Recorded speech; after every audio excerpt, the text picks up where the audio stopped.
लेकिन सबसे बड़ा सवाल बा अनुरंजन जी कि सिर्फ जबान पर बाबा साहेब भीमराव अंबेडकर रहे नहीं, दिल में काहे न रहनी।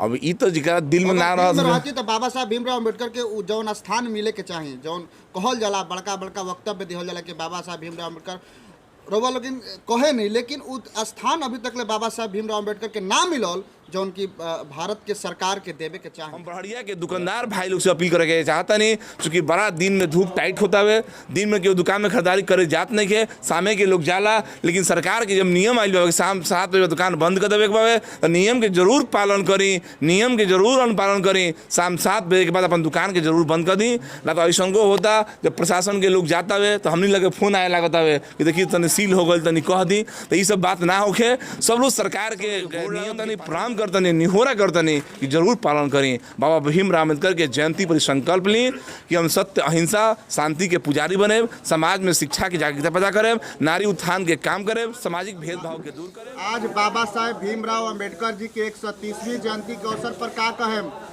आज भारतीय जनता पार्टी परिवार बड़हरिया मुख्यालय स्थित हमारा आवास पे मंडल महामंत्री राजेश गिरी जी के अध्यक्षता में भारत रत्न डॉक्टर भीमराव अम्बेडकर साहब की 130वीं जयंती बड़ा ही धूमधाम से कोरोना काल के देखते हुए सरकार के नियम के पालन करते हुए मनावल गई हवे। सर्वप्रथम वहाँ के तौल चित्र पर पुष्प अर्पित भइल हवे। वैदिक मत्स्य क्षेत्र के आचार्य रिटायर्ड शिक्षक देवेंद्र मिश्र के मंत्र उच्चारण से वहाँ के पूजन चित्र के पूजन भइल हवे, धूप अगरबत्ती देखावल गई हवे और फिर कार्यक्रम के शुभारंभ भइल हवे।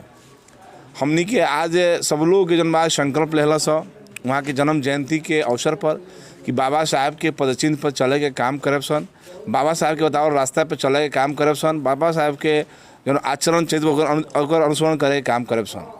बाबा साहब के जन्म 1891 में 14 अप्रैल के मध्य प्रदेश के महू में भई रहे। वहाँ के महार जाति से रहनी,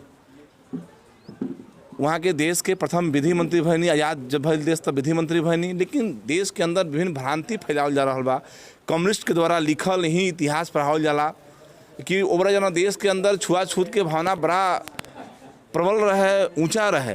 वो बड़ा वहाँ के ब्राह्मण शिक्षक महादेव अम्बेडकर वहाँ के शिक्षा दीक्षा दिलाए के काम करनी, जैसे डॉक्टर साहब के नाम के अंत में डॉक्टर भीमराव अम्बेडकर लाए काम भई रहे। छुआछूत के भावना बड़ा प्रबल रहे। तब वो देश के अंदर आज़ाद भारत में 2 नेता भइलन, एगो सरदार वल्लभ भाई पटेल जो देश के सियासत के राजा के एक देश के में एकीकरण करे के काम कैलन, और दूसरा डॉक्टर भीमराव अम्बेडकर जो सामाजिक से संरचना के एकत्रित करे के काम कैलस। वहाँ के कल्पना रहे, सपना रहे कि देश के अंदर समाज के अंदर छुआछूत ऊँच भाव, दलित शोषित वंचित पीड़ित के भाव ना होके, ए पर वहाँ के काम करे के काम कैनी। लेकिन सबसे बड़ा सवाल बा अनुरंजन जी कि सिर्फ जबान पर बाबा साहेब भीमराव अंबेडकर रहे नहीं, दिल में काहे न रहनी। अब ई तो जिकरा दिल में ना रहती तो बाबा साहब भीमराव अंबेडकर के जौन स्थान मिले के चाही, जौन कहल जाला बड़का बड़का वक्तव्य दिहल जाला कि बाबा साहब भीमराव अंबेडकर रउआ लेकिन कहे नहीं, लेकिन उ स्थान अभी तक ले बाबा साहब भीमराव अंबेडकर के ना मिलल जौन की भारत के सरकार के देवे के चाही। जानकारी होगी कि चाहे कि देश के अंदर 60 साल कांग्रेस सरकार रहे, तो वहाँ के अस्तित्व भी सुनी ना, वहाँ के अस्तित्व भी समाप्त, वहाँ के धरोहर के भी प्राइवेटीकरण कर दिलस।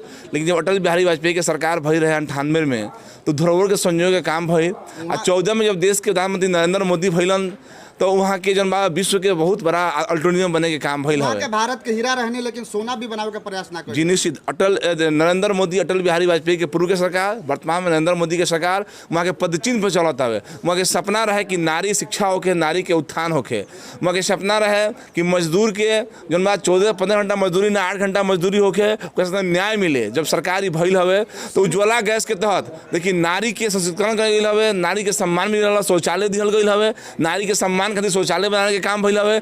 आज प्रधानमंत्री के सपना बा कि 2022 तक केहू बिना गरीब, बिना घर के ना रही, बिना छत के ना रही। ये सब काम हो रहा बा, वहाँ के सपना के साकार हो रहा बावे। अब रुआ कहीं कि स्थान ना मिलल, नरेंद्र मोदी के सरकार बाबा साहब के दिल में स्थान दिले बावे और वहाँ के बतावल पदचिन्ह पर चले के काम करता है। देश के आज वहाँ के पदचिन्ह पर चले के काम कर रहा बा। पद चिन्ह पर कैसे हमने कैसे मान के चलो जाओ कि देश देखिए वहाँ की कल्पना रहे कि नारी शिक्षा होके, जब जयंती आवेला तब एगो फूल अर्पित कल जाला, बाकी सब जगह पर बाबा साहब भीमराव अम्बेडकर के कहीं ना कहीं एगो भुलावे के प्रयास लगातार कल जा रहा बा। वर्तमान सरकार के ऊपर बहुत बड़ा आरोप बा और तमाम इंटरनेशनल मीडिया से लेकर के नेशनल मीडिया पर डिबेट भी ये बात के होला कि आखिर बाबा साहब भीमराव अम्बेडकर जौन की भारत के वो धरोहर रहनी, एगो हीरा रहनी, वहाँ के सोना भी बनावे के प्रयास ना कर। देखिए अभी तो देश के अंदर जब से मोदी जी के सरकार बनल बा, समाज में दलित के बांटे के प्रयास हो रहा बा, विदेशी फंडिंग हो रहा बा, जय भीम जय मीन के नारा दिहल जा रहा बा। लेकिन बाबा साहब के सपना वहाँ के हिंदू धर्म में छुआछूत से जरूर प्रताड़ित भइनी, लेकिन जब वहाँ संविधान बनाए के काम कैनी तो केहू के वहाँ उपेक्षा ना कैनी, केहू के वहाँ के अधिकार से वंचित ना कैनी, चाहे दलित होकर, शोषित होकर, पीड़ित होकर, सामान्य होकर, महिला होकर, सबके वहाँ अधिकार देवे के काम कैनी। और नरेंद्र मोदी के सरकार सबके अधिकार देवे के काम करत हवे। अब रुआ कहीं कि वहाँ के सपना के साकार नहीं होगा। जय भीम में बुराई का बाटे काहे के दोनों तो देश के देखिए जय भीम मीम भीम के बात नहीं किए, देश के बाटे के काम खातिर नहीं देश के बाटे के काम खातिर जन बा काम विदेशी फंडिंग हो रहा बावे। ऐसे कम्युनिस्ट पार्टी जन बा विचारधारा जन बा दलित समाज के गुमराह कर रहा बावे। लेकिन दलित समाज भी अब सचेत बा, जागरूक बा, शिक्षित बावे, उसे गुमराह होखे वाला नहीं है। बाबा साहब जन बावे हिंदू धर्म के बुराई के खिलाफ दूसरा धर्म वहाँ के ना अपनैली। ऐसे समाज जन बावे ओकरा प्रचंड सीमा पर अच्छाई बुराई ऊंच नीच के भेदभाव रहे, फिर भी वहाँ के ना अपनैनी। ऐसे समाज के अंदर जो विकृति पैदा हो रहा बा, भ्रांति पैदा हो रहा बा, वो अच्छाई के दूर कर जाता है। समाज के अंदर शोषित पीड़ित मजदूर सबके न्याय मिल रहा बा। जो बाबा साहब के सपना रहे कि नारी के शिक्षा होके, नारी के उत्थान होके, आज देश के सरकार होके चाहे राज्य के सरकार होके, राज्य सरकार तो महिला के 50% आरक्षण पंचायत चुनाव में दिलस। बाबा साहब के सपना के साकार कैले बावे, दलित के आरक्षण दिलस, महादलित के आरक्षण दिलस। का लागत रहुआ आजादी के 73-74 साल आज हो गई, भेदभाव खत्म हो गया समाज में दलित और महादलित के प्रति? देखिए भेदभाव तो कुछ मीडिया के लोग कुछ समाज के सुने ना, कुछ मीडिया के लोग कुछ समाज के जी अपना के प्रबुद्ध कहता, जो तूड़े के काम करता, वह समाज के अंदर भेदभाव रखता। हम समाज के ब्राह्मण बानी, लेकिन हमने के भेदभाव नहीं किए। हम दलित महादलित सबके यहाँ जानी, सबके यहाँ हमने खाना पान भोजन करनी सन। आज सब दलित समाज के लोग हमारा भी यहाँ आयल बावे, सब लोग जन नाश्ता पानी कर रहा बावे। इससे हमने के अंदर भेदभाव नहीं किए। जौन मीडिया में चला दी भेदभाव बावे, जौन समाज के तोड़ दी, जौन समाज के बांट दी। लेकिन नरेंद्र मोदी के सरकार जन बा सबका साथ, सबका विकास, सबका विश्वास के साथ चलेला, कहीं भेदभाव नहीं किए। जय सनातन संस्कृति, जय हो भीमराव अम्बेडकर। भीमराव अम्बेडकर अमर रहे, सनातन संस्कृति अमर रहे, नरेंद्र मोदी जिंदाबाद। फिर देश के सपना बाबा साहब के जन्मा सपना साकार हुई, फिर दलित महादलित, पिछड़ा अति पिछड़ा, शोषित वंचित के सपना के साकार हुई। कहीं से भेदभाव ना कल जाए। का संदेश देवे के चाहे अपना बहरिया सहित पूरा? देखिए आज हम वहाँ के जन्म जयंती पर ये आग्रह कैनी है, संदेश देवे के काम कैनी है कि देश में कोरोना काल बड़ा ही भयावह स्थिति बा, अपना राज्य में भयावह स्थिति बा, अपना जिला में भयावह स्थिति बा। और संजोग से हमनी के जिला के लाल ही सूबे के स्वास्थ्य मंत्री मंगल पांडे जी बानी, वहाँ के बार बार आग्रह निहोरा कर रहा बानी कि कोरोना जन बा अब की जो बड़ा भयावह बावे और अब की नया नौजवान लोग के भी चपेट में ले रहा बावे। इसे सब लोग मास्क लगावे, सैनिटाइजर साबुन के उपयोग करे, सोशल डिस्टेंसिंग का ख्याल रखे, भीड़ भाड़ ना लगावे।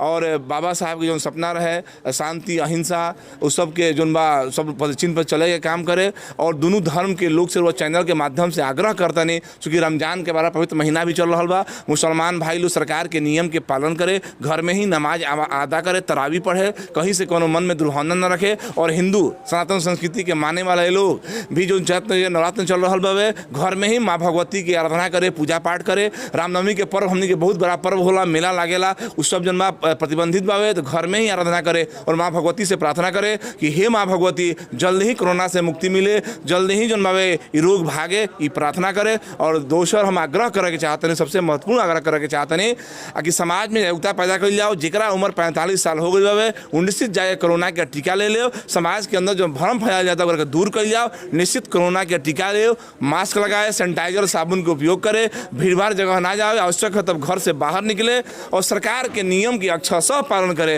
ये हम आग्रह अपील निहोरा करे के चाहते हैं। बहरिया विधानसभा क्षेत्र क्षेत्र के सब जनता के, चाहे वो जनता जन्मा हिंदू धर्म के मानने वाला होकर, चाहे मुस्लिम धर्म के मानने वाला होकर, सभी लोग से हम आग्रह निहोरा पाती बा हमार कि सरकार के कहीं से मनसा नहीं के भेदभाव करेंगे, सरकार के कहीं से मनसा नहीं के। और खासकर हम बड़हरिया के दुकानदार भाई लोग से अपील करेंगे चाहता नहीं, चूँकि बड़ा दिन में धूप टाइट होता है, दिन में केहू दुकान में खरीदारी करे जात नहीं के, शामे के लोग जाला, लेकिन सरकार के जब नियम आइल बा शाम 7 बजे दुकान बंद कर देवे के बावे, तो नियम के जरूर पालन करी, नियम के जरूर अनुपालन करी। शाम 7 बजे के बाद अपन दुकान के जरूर बंद कर दी, ना तो ऐसा होता जब प्रशासन के लोग जाता है तो हमने लगे फोन आए लगता है कि देखिए तनी सील हो गई, तनी कह दी, तो ये सब बात ना होके सब लोग सरकार के नियम के पालन करे। निश्चित रूप से थोड़ा सा आर्थिक परेशानी हुई, लेकिन चूंकि महामारी में थोड़ा सा झेले के काम करे और शाम 7 बजे जरूर दुकान बंद कर दिया जाए और बिना काम के शाम 7 बजे के बाद केहू घर से बाहर ना निकले। ये हमारा आग्रह बा, निहोरा बा, पाती बा। और दूसर आग्रह बा प्राइवेट स्कूल चलाए वाला लोग से,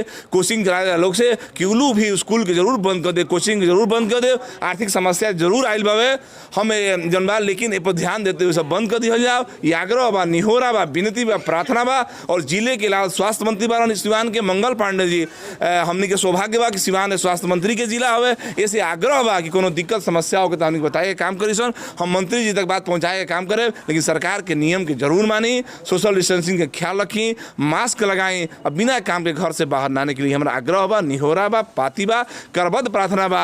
इति कहते हुए हम अपना सब लोग गोड़ लागतनी, प्रणाम करतनी, निहोरा करतनी कि जरूर पालन करें। बाबा भीमराव अम्बेडकर के जयंती पर संकल्प ली कि हम सत्य, अहिंसा, शांति के पुजारी बने, समाज में शिक्षा की जागरूकता पैदा करें, नारी उत्थान के काम करें, सामाजिक भेदभाव के दूर करें और कोरोना में सामाजिक संस्था पर काम करें।